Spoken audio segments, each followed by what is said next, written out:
Hi, boys and girls. Today's learning target is I can draft the lead or beginning of my personal narrative by catching the reader's attention. Last week, we planned out the beginning, middle, and end of our personal narratives. Today, we will start drafting the beginning, or what we call the lead. We are now in the drafting part of our writing process. We're in the writing stage because now we are going to actually write out and start making our writing sound like a storyteller. So, in order to do this, I need to look back at my draft of, not my draft, at my graphic organizer where I planned out what I wanted to say about the beginning of my event. My event was getting lost in the woods. So I said, wanted to get to the lake, mapped out our 5 mile hike, and prepared our backpacks and started our journey. Those were kind of like the things that happened in the beginning. So I'm going to remember those things to help me draft out different ways that I can start my personal narrative.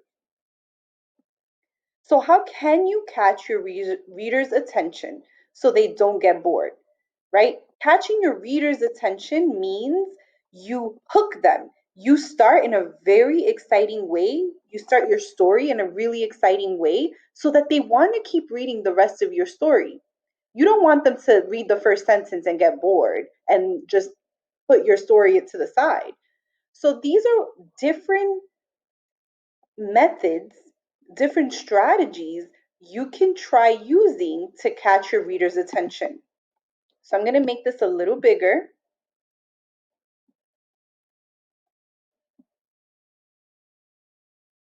So the first way is by action. You start with an exciting event to grab your reader's attention. So I'm going to think about what I want to say about the beginning of my story, and I'm going to find a way to start with action. You can start with a sound. A sound can get the reader's attention and bring them right into a key event. You can start with a question.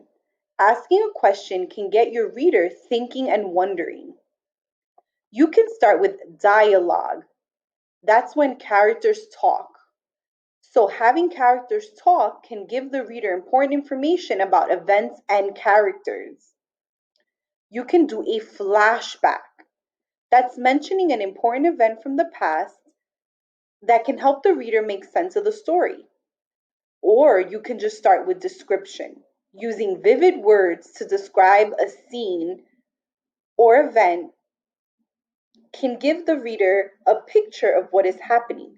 So these are a lot of things. Okay, so I know it's a lot for one day, and as we go through the year, we're gonna get better and better and better at these different ways. But I want to give you options. So let me show you how I did it with my story. So I'm going to show you the way I did it. I'm going to stop this now.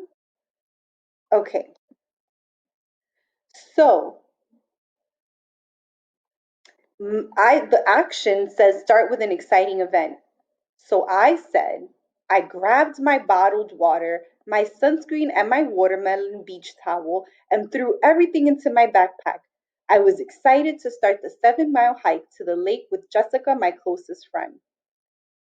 That was the way, that was my action. And action is showing the character doing something. And I'm the character, right? So I'm trying to remember things that I did. So this right here paints a picture to your reader.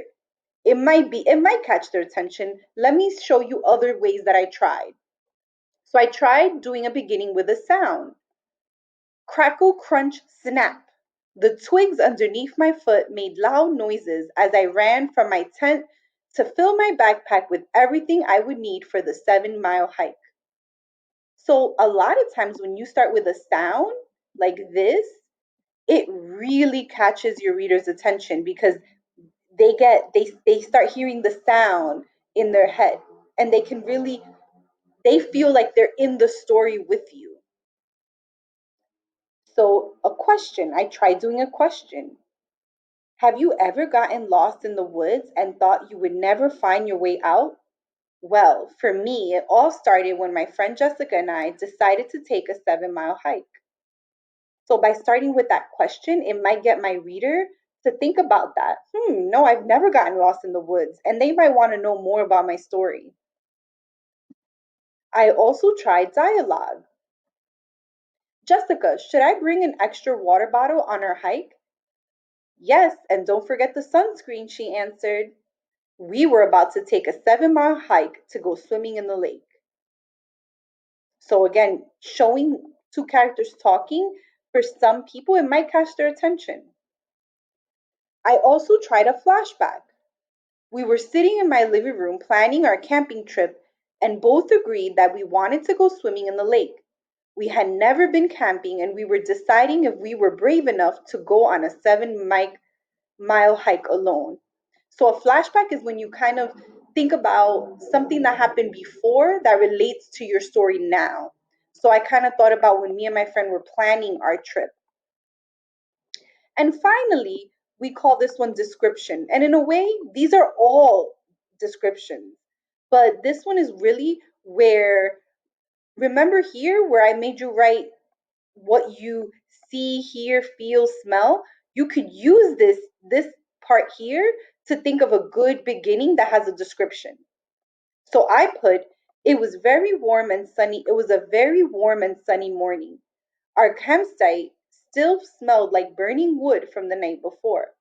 My friend Jessica and I couldn't wait to get to the lake and cool off. So again, I talk about the weather. I talk about what I smell. I smell burning wood. How I was feeling. I couldn't wait to get to the lake.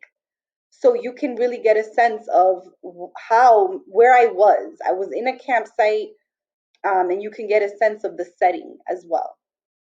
So I know these are a lot to choose from. Remember, your story, you're only going to choose one of these. So let's stop and share. Which one of my beginnings catches your attention the most? I'm going to put it back in the screen and I want you to stop the